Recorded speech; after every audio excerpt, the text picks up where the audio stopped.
I feel the Spirit moving in me. I feel the Spirit moving in me. Aloha! Well, it was a really hot day in Nicaragua. And Paul Sutherland was a journalist, and he's with his family. This story didn't take place too long ago. And because it was so hot, they decided to go out and look for a nice beach. So they got in their 16-passenger rented diesel van and headed off looking for a beach. You know, and driving in Nicaragua isn't like driving in the United States. On the roads, there were ox carts and horse carts and people on horses and people riding bikes and then buses and motorcycles and bicycles. It was a wild ride. And they went for 2.5 hours and they still did not find a beach.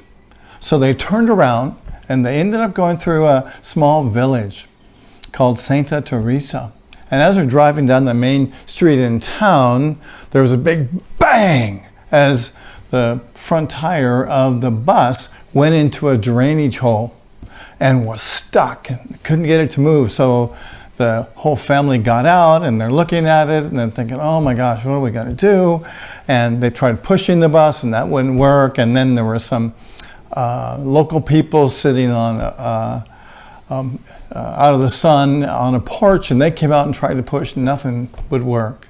And along comes a man in a tractor, and he pulls the tractor in front of the van, and he stops, and he gets out, and he looks at the van, and he comes over, and he kicks the tire, and then he runs off into a store. And Paul's kind of like, well, you know, what's he doing? Where's he going? And he comes out of the store with this blue rope, and then he backs his tractor up to the front of the van, takes a chain out of a storage compartment on his tractor and hooks it up to the chassis on the bus, and then uses the blue rope to like secure everything and make sure everything stayed in one place. And then got back on the tractor and in moments pulled the van out of the hole. And everybody was, the whole street just erupted with excitement. And Paul went over to the man and said, yeah, gosh, thank you, gracias, gracias. Thank you so much. Can I give you some money? And the man says, no, I don't want any money. He said, somos personas.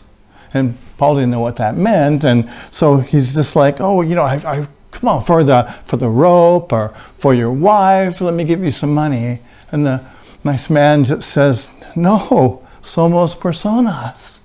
And Paul's just not going to give up. He's insisting, you know, how about for your family, or how about for your house? How about give you some money? And the man's like, no, somos personas. And so finally Paul says, well, can I at least take a picture of you? And he takes a picture of the man and his tractor. And by the way, that picture is attached to my YouTube video of this talk. And so the man finally goes away, and Paul and his family get back in the van, and they're driving, and his daughter says, Dad, do you know what he was saying? And Paul says, no, I don't understand Spanish. I don't know what he was saying. And with tears in her eyes, from the grace of the encounter, or perhaps because of the pig-headedness of her father, who refused to see what was going on in the situation, she said, Dad, he was saying we are the same. We are here to help one another. We are people, is what he was saying. And Paul said, you know, we drove the rest of the way home with just a few words. My eyes were dripping with water the whole way home. Or maybe it was the gratitude or the dust in my eyes. Or maybe it was the fact that I felt the love from this one man who stopped to help us, even in the midst of the coronavirus. You know, I imagine Paul said that he had kids at home. He had a wife probably wondering where he was. And Paul says, I fantasized about how he would describe this situation when he got home. Maybe he would say, 4 gringo boys, 2 black, 2 white with yellow hair, staring out the back of the van. Some older kids too. This skinny gringo that had no idea what to do, stranded. I helped him. He was able to help. And he was able to it because he had a tractor and he had the ability and he had the know-how. A simple fact maybe. But I think, Paul says, I think about this man often. And I want to be like him. I want to be humble, expecting nothing in return. I guess what I can carry forward, Paul says, if I can help, I will help. Why? Because somos personas. We are people. So you might have guessed this talk is titled, We Are People. You know, and all humans share a common root system. You know, I believe that we're all connected. We're kind of like an aspen grove in a way. You know, in aspen grove, all the trees appear to be individual. But if you're able to look underground, you'll see that they're interconnected by a common set of roots, that they are really an expansive growth of trees that have all of the roots in common. This means that they're one living community. Isn't that amazing? You know, this is a powerful metaphor for how intimately knit the life of one individual is, how you and I are knit with this common humanness, this common spirit, this commonality of community. So it's interesting what happens in this grove if one tree gets sick. The rest of the trees send that tree nourishment, kind of in the same way our bodies do when we have an infection. You know, our bodies send healing to that place in our body. And what I think is fascinating about an aspen grove, if the aspen grove and some of those trees are close to water, they will suck the water up in the roots and feed the entire grove, even if they might be a great distance away. Wow, what a great idea for us to think about as a community, about how can we serve each other? How can we realize that we as human beings have the same invisible root system, that we are connected in spirit, we're connected in life, we're connected in consciousness.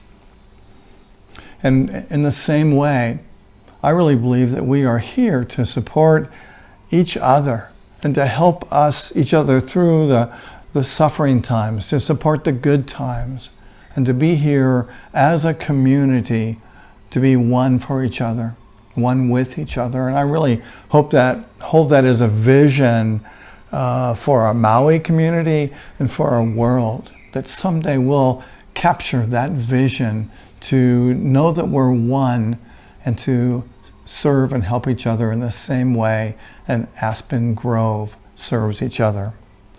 Wayne Muller says, what if the healing of the world only depends on the 10,000 invisible kindnesses that we offer simply and quietly throughout the pilgrimage of each human life?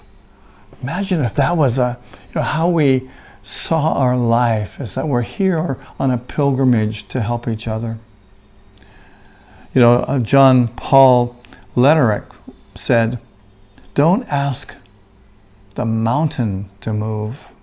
Just take a pebble each time you visit.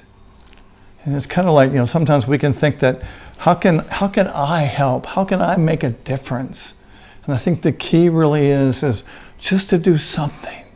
Just to one act of kindness, one taking of the pebble and removing that from the mountain that seems to be in the way, or the challenges that seem to be in the way of so many people. We here on Maui are like an aspen forest.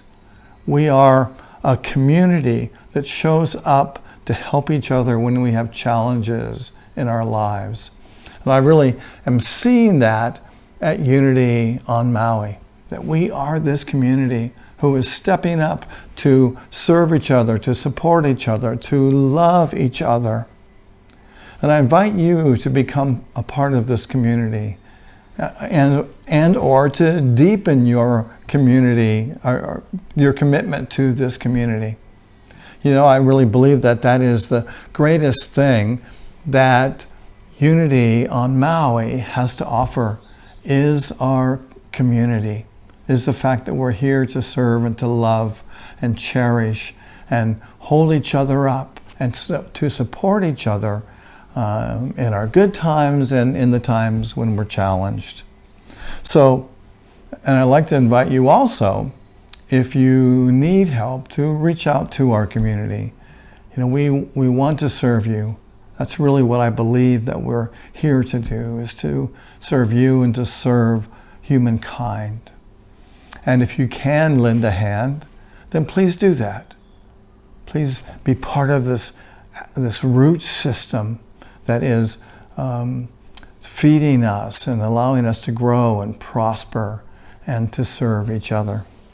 So I'd like to share with you some examples that happened recently of service and to the Unity community.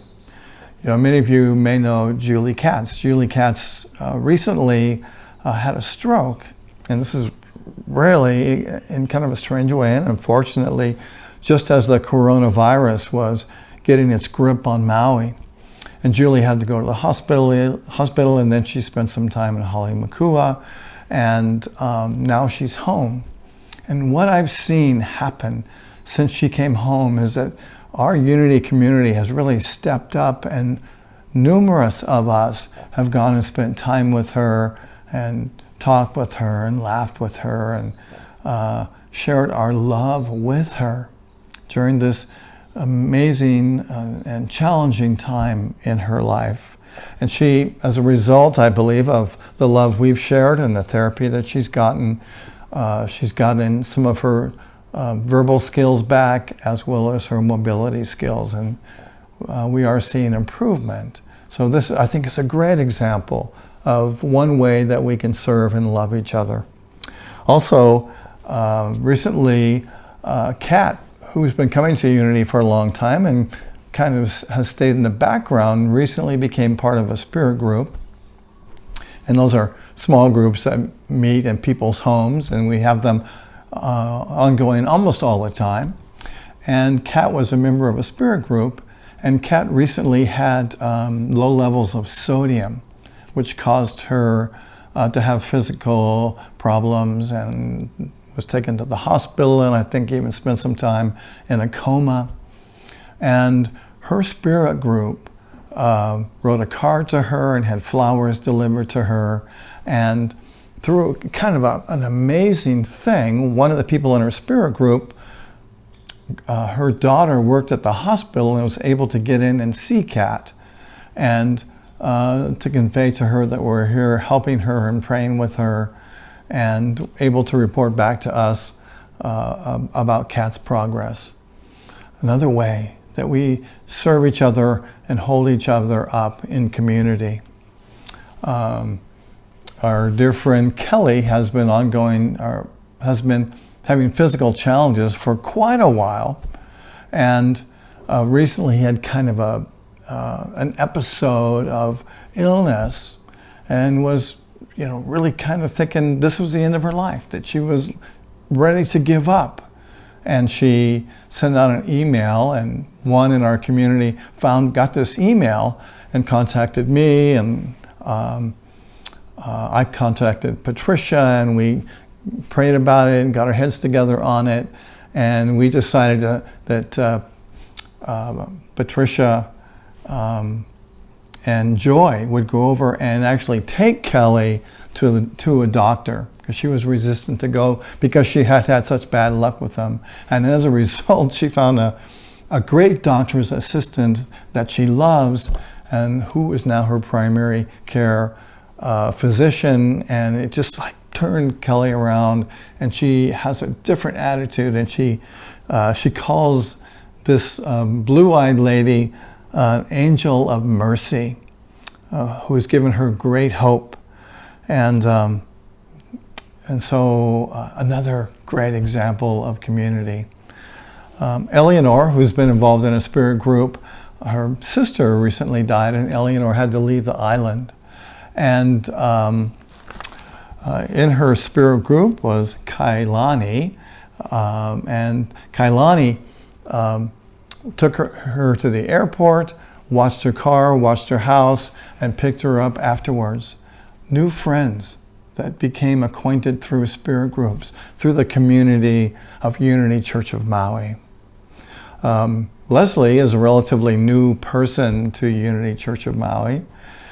She's come to church a few times, but was interested in joining a spirit group and became part of our spirit group, and everyone liked her right away. And a couple weeks ago, we called her up and asked her if she wanted to come play bocce ball with us, which she did, and we had a great time. And we didn't let her win. We had to be a little bit competitive with her. You know, it was her first time playing, but it did look for a few moments like she was going to beat us, and that scared the dickens out of us. But the truth of it is, we had a great time. She's a wonderful person, and because of Spirit Group, she became part of our family and part of our ohana. And so I'd like to invite you to become part of our spirit groups. We're about ready to kick off a new series. You can, I'll tell you more later on in this talk about that. So we at Unity on Maui are committed to being the kind of a community that supports others in their spiritual growth, in their personal experiences, and to being the fullest, happiest, most loving people that we can be. And I know it's true because this huge wind just came up right now. Perhaps you can see it blowing through my hair or through the air. So how can we do this? I've got some practical ideas of what we can do to experience more love in our lives and our community. And I'm calling them loving kindness steps. And the first one is to remember that we are here to be the change that we desire to see in the world. You know, I really think that's so important. I love it that Gandhi said this, and it's such a great reminder, you know, that we are here to be the healing presence, to be the presence of love and light in the world, to be the healing. And I invite you to hold that in your consciousness this week and as we go forward, just to be that loving kindness, to know you're part of the change. And the second loving kindness is to respond in love. And just to keep it at the forefront of your awareness, wherever you are, whatever you're doing, to respond in love. You know, when you find yourself reacting out of fear, just to call upon that higher sense within yourself and to focus yourself, to center yourself, and to remember to respond in love.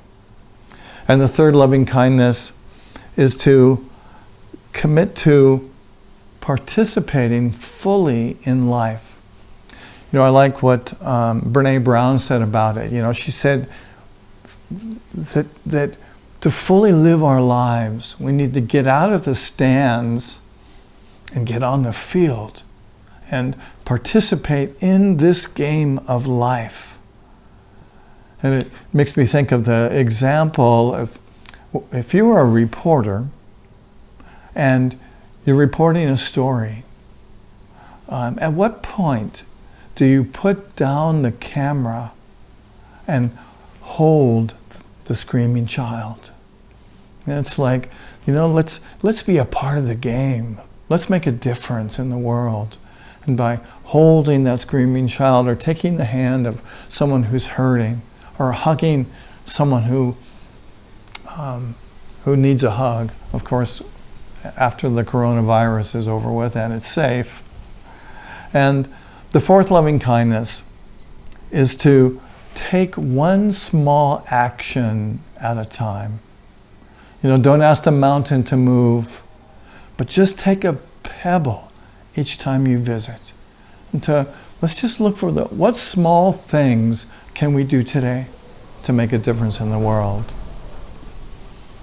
And then I've got one question that I'm calling a question to walk with.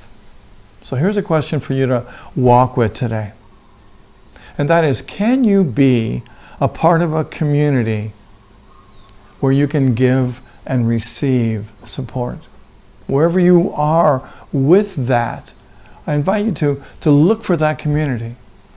And of course, I'd like you to find that community right here with Unity. But, we all need to find the community that loves and supports us and feels right. So I invite you to look for that community and to be a part of that community so that you receive the love and support that will help you, and also when you're in the place to give, that you can give that love and support. I'm going to leave you with another image. It's kind of a heartbreaking and powerful and inspiring image at the same time. It really is about a way to respond to adversity. And it was captured in a photograph by American photojournalist David Seymour. And you might know that he published a book quite a while ago after World War II. And it's titled Children of Europe. And the book is predominantly of children after World War II. And I found this story in Mark Nepo's book, More Together Than Alone. And I posted this picture in the YouTube video also. But what it is a young boy who looks to be 8 or 9 years old, and he's blind. And he's sitting at a table out in the sunlight, and in front of him is a large Braille book, and he's got his face on the page, and he's literally reading the words in this book with his lips. Oh my God. Can you imagine the feeling of that? And I love the energy of that, the idea that he is so committed to life, that he's so committed to reading, that he's doing it with his lips.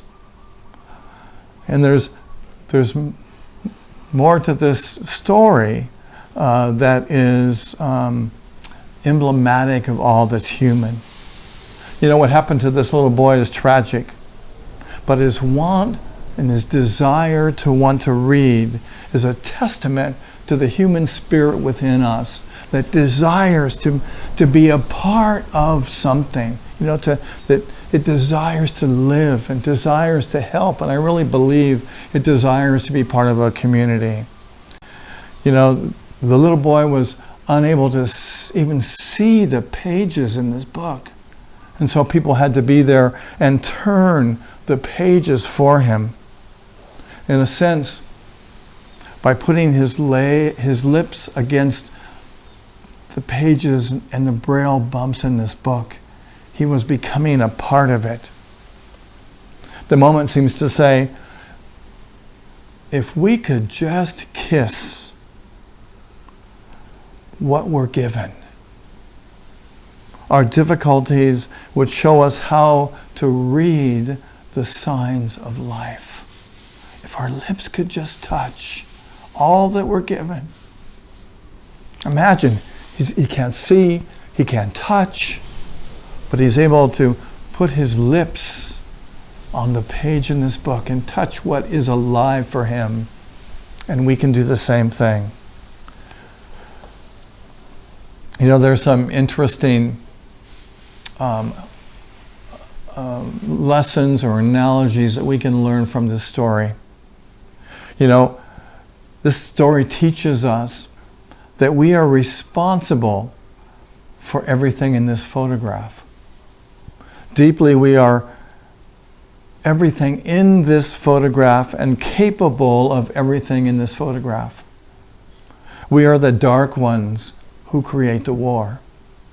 We are the strong ones who clean up the ruins. We are the exhausted who keep rebuilding the world after we destroy it. And we are the bewildered boy born into a world beyond his control. And we are the violent ones who caused him to lose his arms. And we are the determined ones who created the Braille. And we are the kind ones who turned the pages. And we are the compassionate ones who held him up and kept him sitting.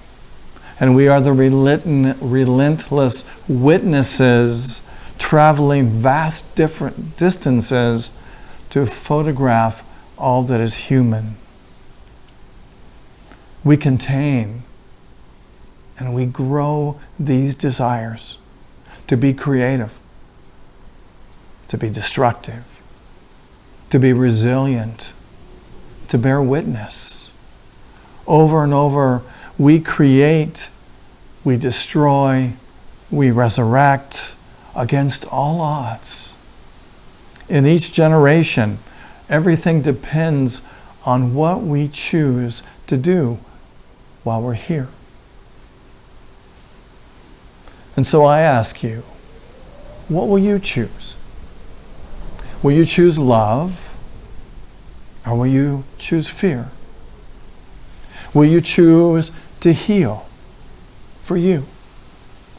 Will you choose to support others or not? Will you choose to heal yourself so that you can be part of healing humankind?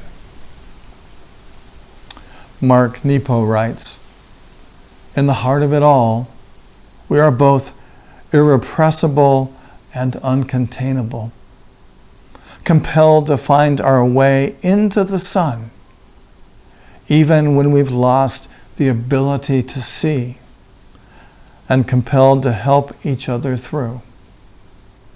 Perhaps the best of community comes down to this: taking turns being blind, taking turns being sighted, as we tumble through life and all that life has to offer, surviving the ruins, clearing the rubble, and learning to read the signs of life as we help each other get up again and again and again." Don't ask the mountain to move. Just take a little pebble each time you visit. Through loving kindness, I am healed, and I contribute to the healing of the world. Let's say that together. Through loving kindness, I am healed, and I contribute to the healing of the world. And so it is. Namaste. Why don't we join together in meditation? I invite you to close your eyes and take a deep breath, breathing in and breathing out.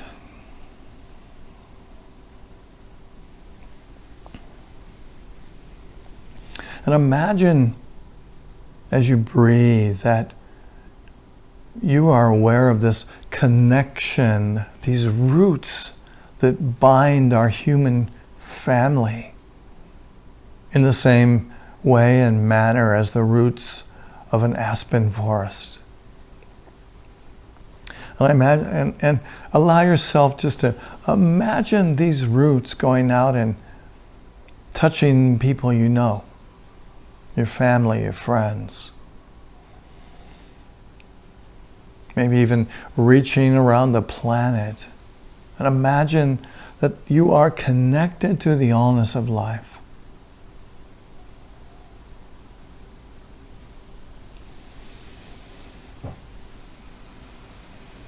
And imagine that you're one with this loving presence.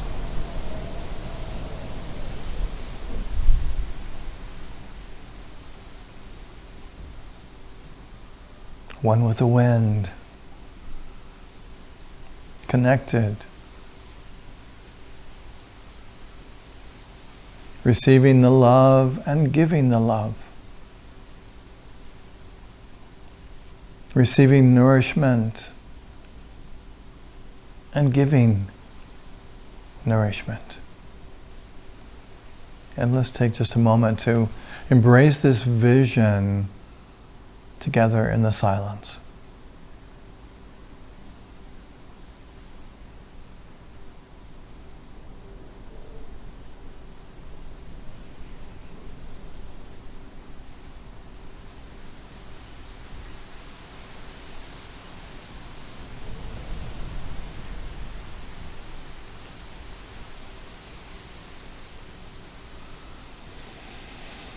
Breathing in and breathing out.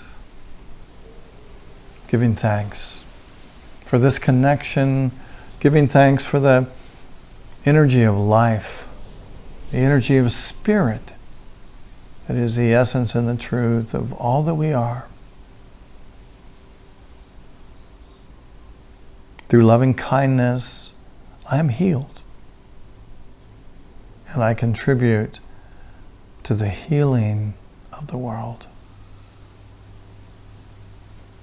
And so it is. Namaste. Thank you for being here today.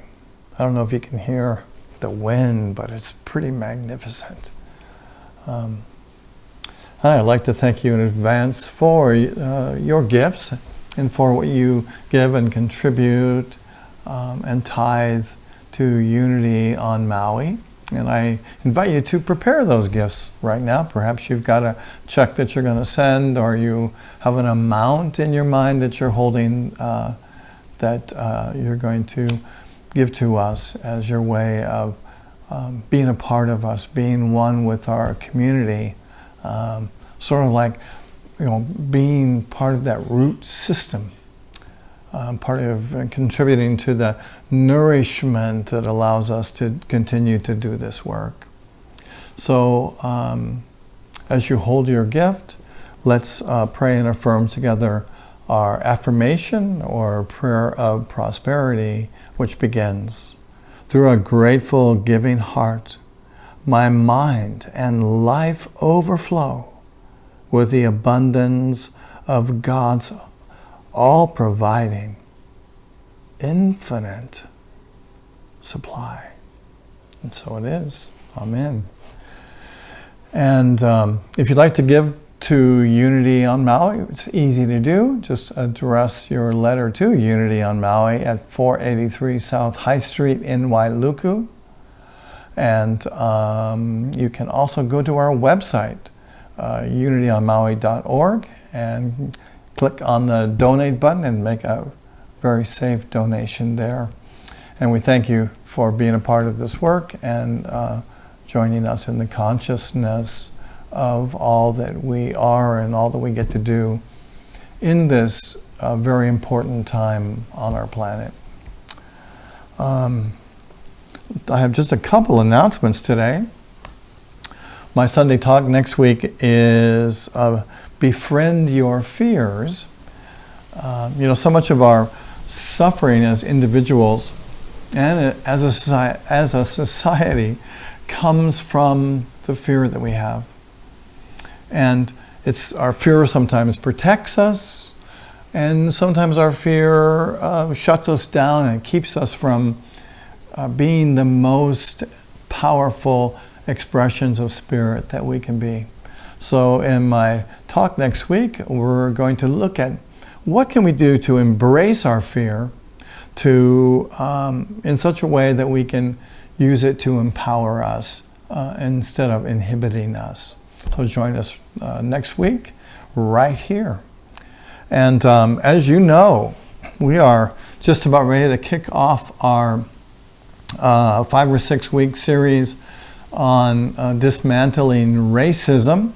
And I'm really excited about this work. I've been doing some reading about it.